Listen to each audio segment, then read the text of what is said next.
우리는 무엇인가를 먹으면서 살아갑니다. 먹지 않고 살아가는 사람은 없습니다. 그래서 무엇을 먹느냐에 따라서 영향을 받게 되어 있습니다. 제가 오늘 아침에 일어나서 커피를 마셨습니다. 그러니까 커피의 영향을 받아서 잠에서 깨어나게 되었습니다. 우리가 밥을 먹게 되면 밥의 영향을 받아서 배가 든든해지고 힘이 나잖아요. 우리는 밥심으로 살아간다 이런 말을 하지 않습니까? 그리고 그 음식을 먹게 되면 그 음식의 영향을 받게 되어 있습니다. 우리가 보약을 먹게 되면 몸이 튼튼해지고요. 또 나쁜 음식을 먹게 되면 또 그 영향을 받게 됩니다. 인스턴트 음식을 먹게 되면 불필요하게 살이 찌게 되고요.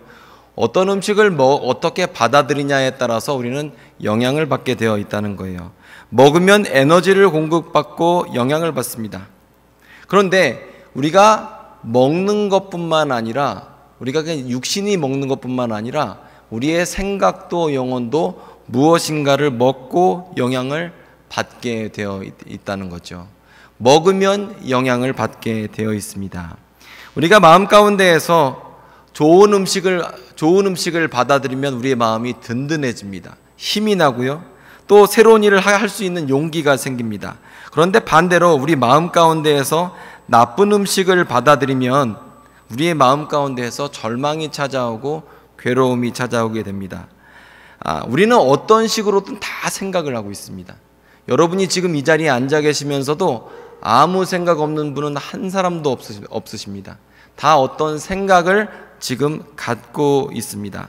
그런데 어떤 생각은 불필요한 생각이 있고 어떤 생각은 꼭 필요한 생각이 있고 어떤 생각은 꼭 품어야 할 생각이 있다는 겁니다. 여기에 분명히 정답이 있다는 거죠. 예전에 교회 목사님 사모님께서 유방암이 걸리셨습니다. 그런데 그 전해에 어떤 여자 집사님이 젊은 분이에요. 50대 초중반 정도밖에 안 되신 분입니다. 그런데 유방암이 급성으로 와서 그분이 장례를 저희가 치르게 됐거든요. 그리고 나서 몇 달 있다가 사모님이 유방암에 걸리셨으니까 얼마나 겁이 나겠습니까? 한 공동체 내에서 같은 병으로 그 병을 얻게 되면 겁이 나잖아요. 그런데 요즘에 좀 신기해서 이 암 수술을 하고 나서도 그걸 미국에 보내서 진단을 하더라고요. 그래서 그걸 완전히 제거를 할지 아니면 그분은 뭐 다른 영향이 없어서 그럴 필요가 없다 이런 식으로 진단을 해줍니다. 그런데 사모님께서 다행히 좋은 결과를 얻으셔서 또 검사 결과도 잘 나와서 항암인가를 안 하셔도 되고 그냥 수술만 받고 회복하는 단계에 이르렀습니다. 참 잘 됐죠. 그런데 식사를 하다가 보니까 우리가 회식할 자리가 많잖아요. 또 식당에서 밥 먹을 일이 많잖아요. 그런데 사모님이 식사를 하시는 걸 보니까 항상 도시락을 싸갖고 오세요. 아무거나 안 드시더라고요. 꼭 의사가 정해준 대로 먹어야 될 음식, 채소 얼마, 밥 얼마 해서 딱 정해진 음식을 드시고 다른 음식을 드시지를 못하더라고요. 왜냐하면 먹고 싶은 것이 있다고 해도 먹을 수가 없어요. 먹기 싫은 음식이 있다고 해도 먹지 않을 수가 없어요. 왜냐하면 병에 걸리면 자유가 없습니다. 먹어야 될 음식, 먹지 않아야 될 음식, 이것이 누군가의 기호가 아니라 죽고 사는 문제이기 때문에 먹는 것이 정말 중요하더라고요. 그리고 환자들은 먹는 것만 중요한 것도 아니죠. 생각도 중요합니다. 똑같이 항암을 하고 회복 단계에 있어도 어떤 사람은 긍정적이고 소망을 품은 사람이고 살 이유가 있는 사람들이 있고요. 어떤 사람은 체념한 사람들이 있다고 하면 결과는 완전히 달라요.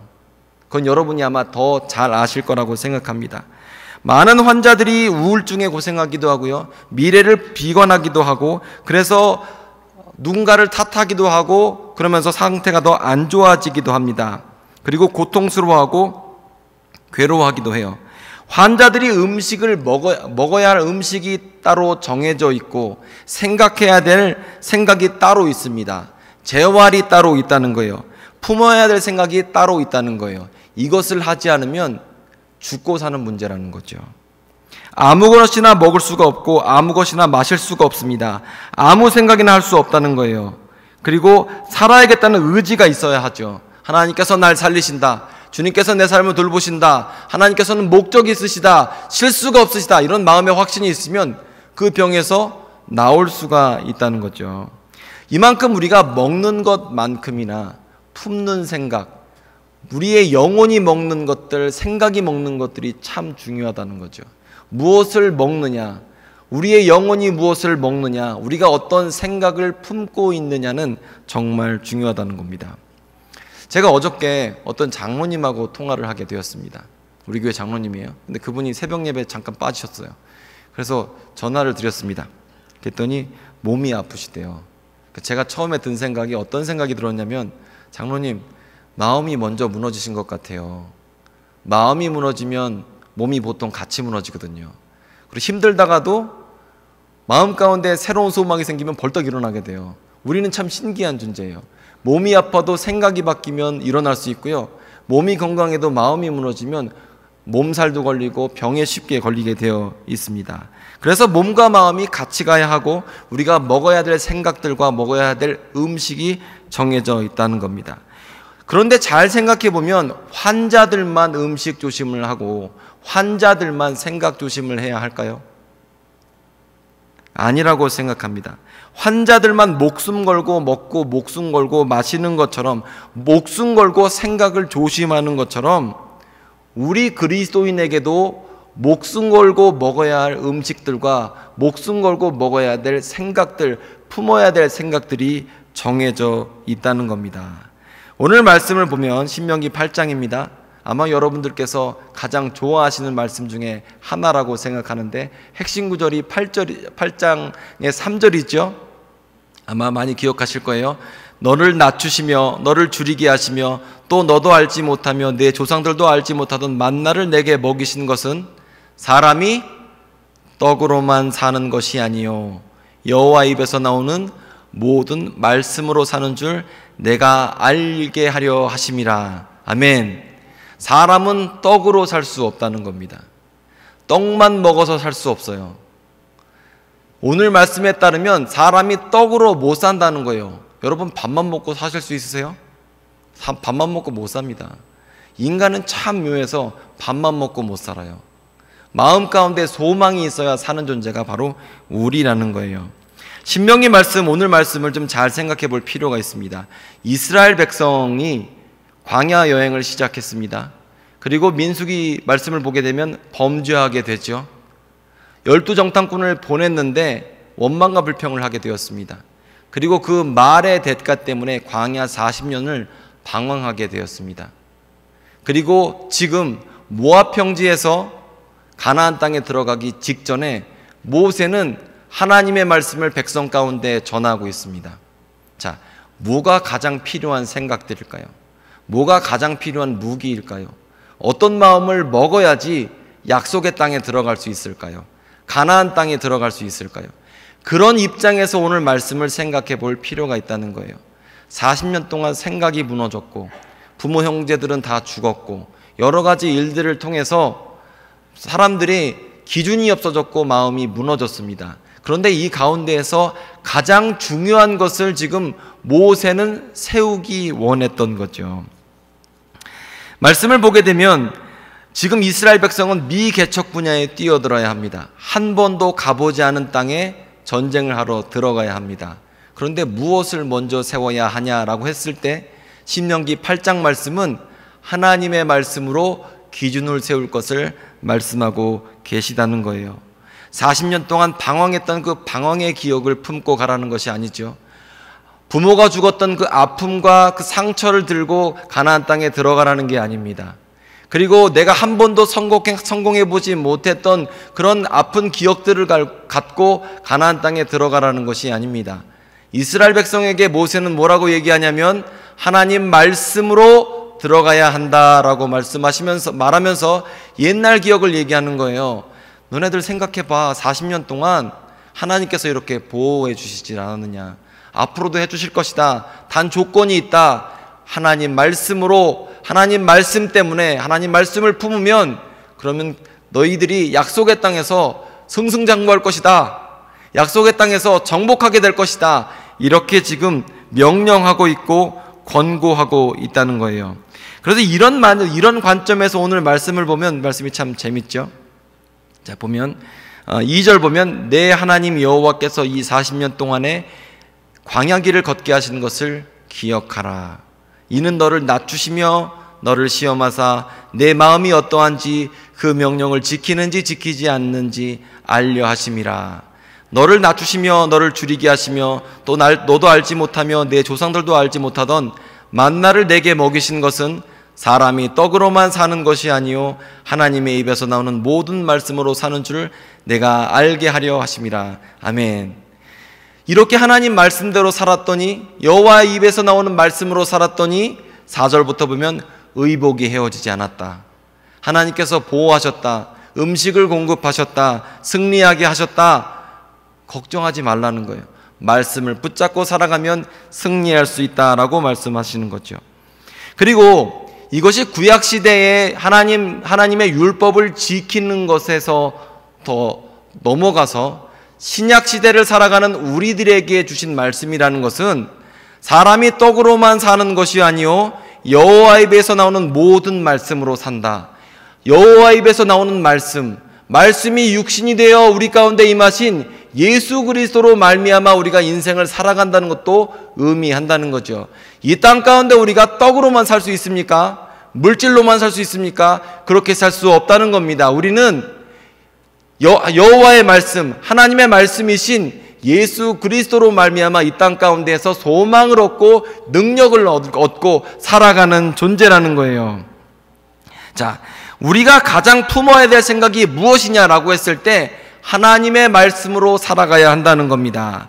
이스라엘 백성이 광야 가운데에서 지냈던 것처럼 또 약속의 땅을 정복할 것처럼 가장 품어야 될 생각은 하나님의 말씀이라는 것. 또 2020년 첫 한 해를 맞이하면서 우리가 가장 품어야 될 생각은 말씀이신 예수 그리스도를 품어야 한다는 거예요. 이게 가장 중요하다는 겁니다. 우리가 인생을 살면서 습관들이 있습니다.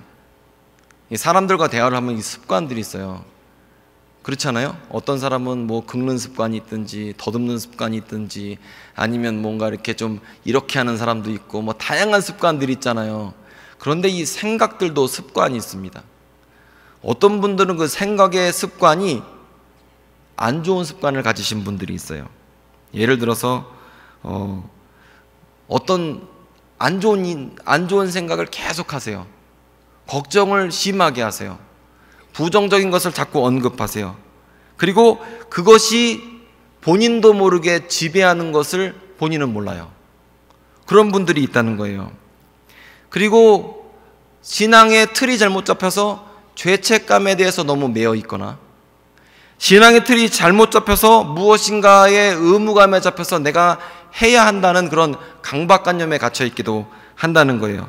패배의 생각이 갇혀 있는 분도 계시고요. 실패의 생각도 그렇게 매일 하시는 분들도 있다는 거예요. 하지만 우리가 마땅히 품어야 될 생각은 신명기 8장에 잘 나와 있다는 거예요. 우리가 품어야 될 생각은 과거에 대한 생각도 아니고 나의 죄에 대한 생각도 아닙니다. 내가 품어야 될 생각은 절망에 대한 생각이나 과거의 실패에 대한 생각도 아니라는 거예요. 그리고 그런 결단이나 다짐이 허물어졌던 것도 아니라는 거예요. 내가 품어야 될 생각은 마땅히 정해졌는데 그것은 바로 예수 그리스도라는 거죠. 우리가 마음 가운데 과거라는 생각과 미래라는 생각을 동시에 품을 수 없는 사람들이에요. 우리는 마음 가운데 절망이라는 생각과 소망이라는 생각을 동시에 품을 수 없는 사람들이에요. 약속의 땅에 들어가기 전에 절망을 품고 있으면 전쟁하기가 굉장히 어려워요. 마음 가운데 과거에 패배했던 경험이 있다 그러면 전쟁하기가 매우 어렵다는 거예요. 우리가 미래를 품게 되면 미래가 바뀌게 되고요. 소망을 품게 되면 소망을 갖고 미래를 개척할 능력을 얻게 된다는 거죠. 여러분들이 알게 모르게 잡혀있는 생각들을 언제 알 수 있냐면 여러분이 결정을 하실 때 보면 알 수 있어요. 무엇인가를 결정할 때 그 결정의 근거, 결정의 이유를 보면 여러분이 무엇을 제일 중요하게 생각하는 줄 알 수 있습니다. 예를 들어서 어떤 분이 소개팅을 했다고 생각해 보십시오. 그런데 남자가 돈이 얼마가 있고 직장이 얼마가 있고 부동산이 얼마가 있고 그리고 생긴 게 어떻게 되고 키가 어떻게 되고 그리고 뭐 이런저런 뭐 고향이 어떻고 학벌이 어떻다고 생각을 해 보십시오. 그런데 그 사람을 선택하고 선택하지 않는 그 기준이 무엇인가를 보면 그 사람의 그 여성분의 우선순위를 알 수가 있어요. 그렇잖아요? 어떤 사람이 키 큰 남자를 선택했다, 돈 많은 남자를 선택했다, 배운 사람을 선택했다, 어디 지역 출신은 싫다라고 했을 때 그 사람의 판단 기준을 잘 보면 그 사람의 우선순위를 알 수 있다는 거예요. 그것이 그 사람이 그렇게 살아가는 이유라는 거죠. 자, 그러면 여러분은 무엇으로 세상을 판단하고 살아가고 계십니까? 어떤 기준으로 세상을 판단하고 계십니까? 돈 되는 거, 성공하는 거, 건강한 거, 아니면 내 눈앞에 잡혀있는 어떤 프로젝트, 이런 것을 기준으로 세상을 판단하고 계십니까? 아니라는 거예요. 오늘 말씀에 따르면 품어야 될 생각은 여호와 입에서 나오는 말씀이 그 기준이, 그 근거가 우리가 마땅히 품어야 될 생각들이라는 거죠. 자, 우리가 생각하는 게 얼마나 많아요. 내가 놓쳐버린 사람들, 놓쳐버린 기회들, 내 잘못들, 성장 배경들, 뭐 2019년에 일어났던 여러 가지 일들. 그런데 그것에 신경을 쓰면 쓸수록 미래랑은 멀어지게 되어 있는 거예요. 잘 생각해 보십시오, 여러분. 우리는 모두 다 생각을 품고 있다고 제가 말씀드렸어요. 우리 다 생각을 품고 있어요. 그리고 생각을 품을 때 모든 사람이 에너지를 씁니다. 소망을 품어도요, 굉장한 에너지가 들어요. 내가 나쁜 생각을 버려야지, 내가 예수님만 생각해야지, 기도해야지, 찬양해야지, 에너지가 많이 듭니다. 그런데 반대로 우울증에 걸리거나 죄책감이라는 생각이 내 마음에 잡고 있으면 내 팔자가 왜 이래서 이 남자 만나서 이 고생을 할까라는 생각하는 것도요, 에너지가 되게 많이 들어요. 삶이 쉽게 되지가 않아요. 똑같이 절망을 품어도 에너지가 많이 들고 소망을 품어도 에너지가 많이 듭니다. 제가 이제 1999년 1월 11일 날 군대에 입대했습니다. 제 나이가 대충 나오죠? 근데 그때 논산훈련소, 당시에는 육군 제2훈련소로 갔습니다. 논산훈련소로 가니까 거의 한 200km를 가더라고요. 그런데 그 200km를 가는 동안 아버지가 운전하시고 전 뒤에 있는데 정말 도살장에 끌려가는 소처럼 힘들었어요. 너무너무 힘들었어요. 진짜 힘들더라고요. 그런데 제가 2007년에 결혼을 했는데 2007년에 논산에서 우리가 상견례를 했습니다. 똑같이 200km였어요. 그런데 상견례를 하러 가면서 여자친구를 만난다고 하니까 너무 좋은 거예요. 너무 행복한 거예요. 자, 보십시오. 똑같은 200km를 가는데 똑같은 기름을 썼는데 똑같은 동행자들하고 함께 있으면서, 똑같은 동행자가 있으면서 그 목적에 따라서 품고 있는 생각에 따라서 똑같은 환경이 어떨 때는 정말 도살장에 끌려가는 소처럼 힘들고, 또 어떨 때는 감사 기쁨이 넘치게 된다는 거예요. 우리는 무슨 생각을 하든지 에너지를 쓰게 돼 있어요. 여러분이 죄책감에 잡혀 있어도 생각을 많이 쓰시고요, 에너지를 많이 사용하시고요, 그리고 슬픈 생각을 해도 에너지를 많이 쓰시고요, 소망과 희망과 비전을 가져도 에너지를 많이 쓰신다는 거예요. 그런데 똑같은 에너지를 쓰시고도 여러분은 완전히 다른 삶을 사실 수가 있다는 겁니다. 도착지에서의 기쁨과 도착지에서 슬픔과 고통이 완전히 다르게 된다는 거예요. 자, 오늘 말씀을 보면 어떻게 얘기하고 있어요? 40년 동안 여행을 하고 약속의 땅에 들어가기 직전입니다. 그런데 우리가 품어야 될 생각이 하나님의 말씀이라고 이야기를 합니다. 우리가 품어야 될 생각이 말씀이신 예수님이라고 지금 말을 하고 있다는 거예요.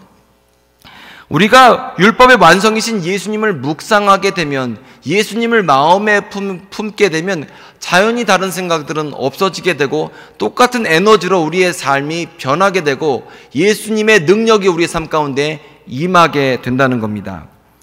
빌립보서 2장 5절을 보면 이런 말씀이 있습니다. 마땅히 품어야 될 생각에 대해서 너희 안에 이 마음을 품으라 곧 그리스도 예수의 마음이니 라고 하면서 우리가 마땅히 품어야 될 마음에 대해서 사도 바울은 이야기하고 있습니다.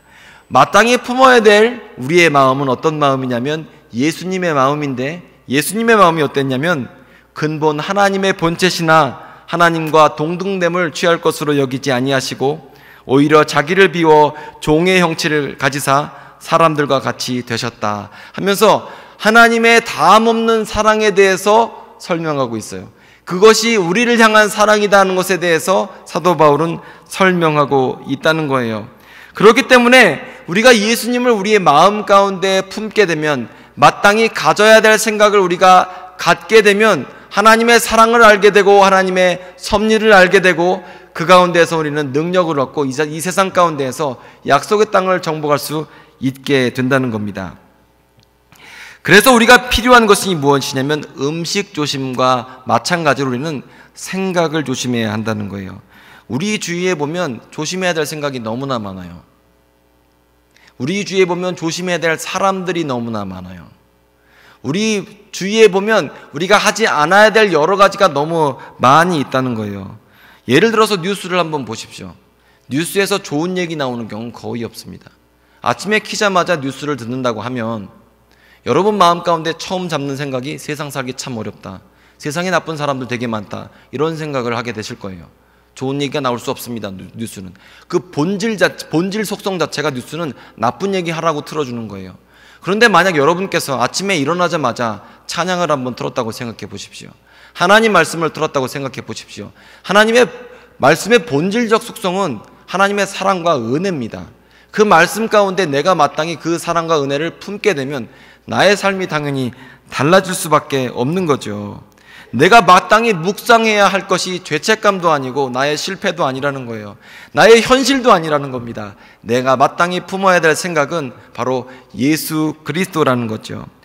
죽고 사는 것이 우리가 먹는 것에 달렸어요. 죽고 사는 것이 우리가 어떤 생각을 품느냐에 달려 있어요. 그런데 우리가 예수님 아닌 세상 것을 품고 현실을 품고 과거를 품고 나의 나된 모습을 품는다면 우리가 죽고 사는 전쟁에서 질 수밖에 없죠. 그만큼 절박한 가운데서 지금 신명기 말씀이 선포되어 있다는 겁니다. 자, 여러분 무엇을 품고 계십니까? 어떤 것을 지금 마음에 생각에 두고 계십니까? 우리는 떡으로 사는 존재가 아닙니다. 기독교의 본질은 예수님을 통해서 은혜를 공급받는 사람들이에요. 예수님을 통해서 능력을 공급받는 사람들이에요. 우리가 마땅히 품어야 할 것은 예수님의 마음이고 예수님을 품어야 한다는 거죠. 그리고 예수님을 품을 때에 하나님의 사랑을 알게 돼요. 하나님의 섭리를 알게 돼요. 나를 이곳까지 지금까지 인도하시는 하나님에 대해서 알게 된다는 겁니다. 자, 여러분에게 이 얘기만 하고 오늘 말씀을 마치도록 하겠습니다. 체로키 인디안 부족이 할아버지하고 이제 손자하고 대화한 내용이래요. 여러분도 한번 맞춰보십시오. 여기 사납고 힘센 늑대가 있다고 합니다. 나쁜 늑대래요. 사납고 힘세고 나쁜 늑대가 한 마리 있대요. 그걸 가둬놨대요. 또 한쪽에는 착하고 온순한 늑대를 가둬놨다고 합니다. 그런데 이 착하고 온순한 늑대와 사납고 나쁜 늑대가 싸움이 붙으면 누가 이길 것 같니? 라고 하면서 할아버지가 손자에게 물어봤대요. 여러분 생각할 땐 착한 늑대가 이길 것 같아요? 사납고 못된 늑대가 이길 것 같아요? 맞춰보십시오. 착한 늑대 손. 자, 손 몇 분 들으셨어요? 나쁜 늑대 손. 오, 나쁜 늑대 손. 나쁜 늑대가 일방적으로 맞네요. 그런데 이 체로키 할아버지가 이렇게 얘기했습니다. 내가 밥 많이 준 놈이 이긴다. 이렇게. 그렇죠? 밥 많이 준 놈이 이깁니다. 여러분 마음 가운데 어떤 마음을 품고 계세요? 나쁜 마음을 품고 생각 조심을 하지 않고 실패에 대한 생각들, 패배에 대한 생각들 이런 생각하면요 당연히 질 수밖에 없죠. 그런데 여러분 마음 가운데서 예수님을 품고 소망을 품고 나에게 주님께서 능력을 주신다, 올해도 나에게 승리하게 하신다라는 생각을 품고 있으면 그런 밥을 그 마음에다 밥을 계속 주면 똑같은 밥을 주면서도 나는 승리하면서 이 땅 가운데 살아갈 수 있다는 거예요. 제가 지난주에 몸이 으슬으슬 좀 아팠어요. 그래서 잘 생각해 보니까 몸이 왜 아플까? 근데 제가 밥도 되게 잘 먹거든요.